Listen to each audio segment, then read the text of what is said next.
दोस्तों हम सब लोग स्मार्टफोन का यूज़ करते हैं, है ना? तो आज इनको और इनकी डिस्प्ले टूटती भी रहती है। तो आज आपको है ना, देखिए मैं इनकी तो मैं डिस्प्ले डालूँगा, मगर मैं आपको आज कुछ सावधानियाँ बताऊँगा जिसकी वज़ह से आपकी डिस्प्ले नहीं टूटेगी। ध्यान रखना दोस्तों, मैं मोबाइल रिपेयर वाला हूँ। तो क्या करना है?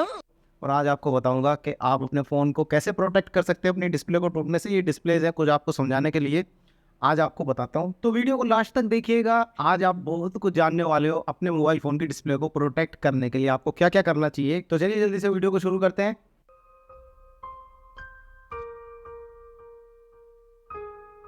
देखिए पहले नंबर पे आपको बताता हूँ लिक्विड जाने की वजह से आपकी डिस्प्ले कैसे खराब होती है। मान लीजिए आप घर से बाहर हैं और बारिश भी नहीं हुई है और कहीं पानी में भी फ़ोन नहीं गिरा है, मगर आजकल है ना गर्मियाँ चल रही हैं, तो इस चीज़ देखो मैं वो पॉइंट बताऊँगा जो बहुत से बंदों के दिमाग में नहीं आते, ये वाले पॉइंट। देखिए पसीना आता है यहाँ पे इस तरफ है ना, घर से बाहर जब होते हैं तो ऐसे में जब हम बात करते हैं ना, तो यहाँ पे इस जगह पसीना पसीना लग जाता है हमारा, और यहाँ से फिर पसीना एंटर हो जाता है डिस्प्ले के अंदर।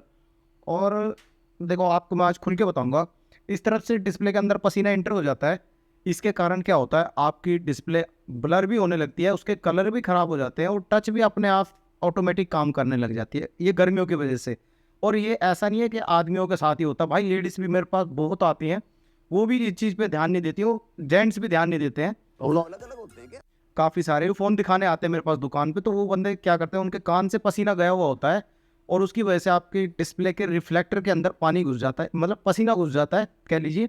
तो इससे बचने के लिए देखिए एक तरीका यही है कि आप जब भी कभी बात करें ना, अभी गर्मियों के टाइम में, तो ऐसे कान को साफ कर लीजिए, उसके बाद ही आप बात कीजिएगा। नहीं तो भाई मैं सारा दिन ये चीज़ें देखता हूँ, जो भी बंदा डिस्प्ले की प्रॉब्लम लेके आता है ना ऐसी वाली, तो वो क्या करता है, वो पसीना लगा होता है उसका बहुत ज़्यादा, उसकी किनारियों पे डिस्प्ले फ़ोन की किनारी पे पसीना भरा हुआ होता है बंदे का। अब देखिए बताता हूँ आपको वो पसीना जाकर कहाँ नुकसान करता है, डिस्प्ले के अंदर बता देता हूँ।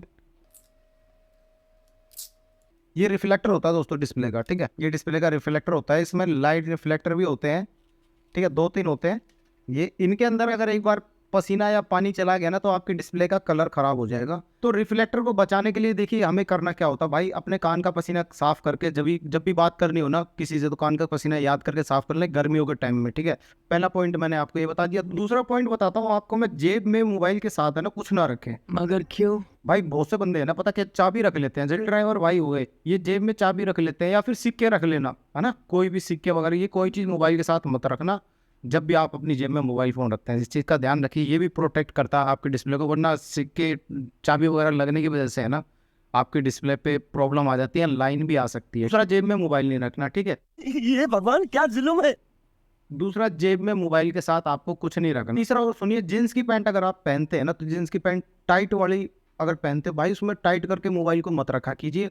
अगर आपने अपने फ़ोन की डिस्प्ले अभी तक चेंज नहीं कराई है तो चल जाएगा, मगर आपने अगर डिस्प्ले चेंज करा ली है ना, अभी लोकल डिस्प्ले आपने कहीं से डलवा ली, तो भाई साहब टाइट जीन्स की पैंट में अपना मोबाइल फ़ोन मत रखना, फ़ोन की डिस्प्ले चटक भी सकती है। भाई अब बताऊंगा चौथा पॉइंट। चौथे पॉइंट में ना, आपका फ़ोन अगर गर्म हो रहा हो ना भाई, तो जैसे मान लीजिए आप गेम खेल रहे हैं, या फिर आप आधा 1 घंटे तक आपने बात करी है फ़ोन पे और फ़ोन हो रखा भाई साहब गर्म, उस टाइम पे आप चार्जर मत लगाना अपने फ़ोन में, ठीक है? चार्जर लगा होगा, लगाते ही लाइन आ जाएगी भाई साहब डिस्प्ले पे, क्योंकि हमारे साथ होती रहती है भाई, कस्टमर आता है बाहर से, हम कभी कभी क्या होता है दूसरे काम के ध्यान में चार्जर लगा देते हैं, और वो चार्जर लगाया, फ़ोन हो रखा था अच्छी तरह गर्म, बंदा गेम खेल के आया था, अच्छी तरह उसकी रेड मार के लाया था, हमने लगा दिया चार्जर, भाई फ़ौरन सीधी लाइन आ गई उस पर। अब कस्टमर तो उस टाइम पे समझ जाता है, खैर वो एक अलग चीज़ हो गई। मगर मैं आपको ये सावधानी बरतने की कह रहा हूँ, फ़ोन जब गर्म हो तो गरम गरम फ़ोन में चार्जर मत लगाना, उससे पहले ठंडा होने दीजिए। घर में आप आइए, आराम से पानी वानी पीजिए, उसे ठंडा होने दो, उसके बाद ही चार्जर चार्जर का यूज़ करना, ठीक है? और पांचवा पॉइंट, इस वीडियो को बनाने का जो मकसद है मेरा, वो आज के मोबाइल रिपेयरिंग वालों के लिए है। भाई साहब ध्यान से सुनना, जो भी बंदा मोबाइल रिपेयर वाला हो, पेस्ट का यूज़ करना हो तो ढंग का पेस्ट पेस्ट यूज़ किया करो। मैं अगर 20 मोबाइल दिन में अगर देखता हूँ ना, तो उनमें 10 मोबाइल के अंदर ऐसा घटिया पेस्ट लगाया हुआ होता है, 10-20 रुपये वाली ट्यूब लेके लगा देते हैं बंदे। वो इतना टाइट पेस्ट होता है कि बंदा, कोई भी कस्टमर कोई जेब में रख ले या फिर तकिए के नीचे भी रख के सो जाए ना, सुबह तक डिस्प्ले टूटी मिलती है या फिर लाइन आ जाती है। और कई बंदे ऐसे होते हैं, रबड़ मार के दे देंगे और ये नहीं बताएंगे कि कितनी देर में खोलनी है। कस्टमर लगा रहने देता है 1 दिन तक, 2 दिन तक। भाई कस्टमर को थोड़ी पता होता है कब तक रबड़ लगा के रखनी है। आप उसको बताया करें कि भाई इतनी देर में तू रबड़ निकाल दियो, आधे घंटे में निकाल दे, पेस्ट के अकॉर्डिंग, है ना? पेस्ट भी आते हैं ना ऐसे, आधे घंटे में निकाल दो या फिर 1 घंटे में निकाल दो।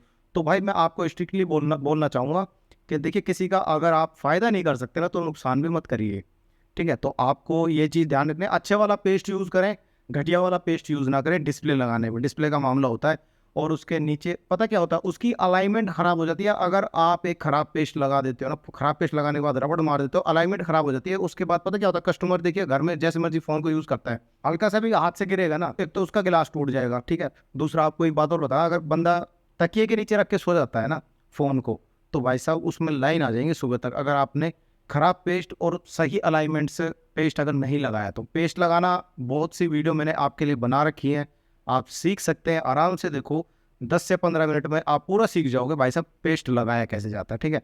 बिना एक्सपीरियंस के आप किसी की डिस्प्ले मत लगाइए, बहुत सारे बंदे परेशान होते हैं। मेरे पास ऐसे ऐसे कस्टमर आते हैं 3-3 दिन पहले डिस्प्ले डलवाई होती है फ़ोन के अंदर, और भाई साहब फ़ोन डिस्प्ले में प्रॉब्लम आ गई, दोबारा वो बंदे देखते भी नहीं है कि भाई गारंटी थोड़ी थी। अच्छा एक पॉइंट और बताया था, देखिए ये है ओलेड डिस्प्ले, एमोलेड डिस्प्ले जिसे आप बोलते हैं, सुपर एमोलेड सैमसंग वाले बोलते हैं, कई कई नाम इसके दे रखे हैं एमोलेड डिस्प्ले के, ठीक है।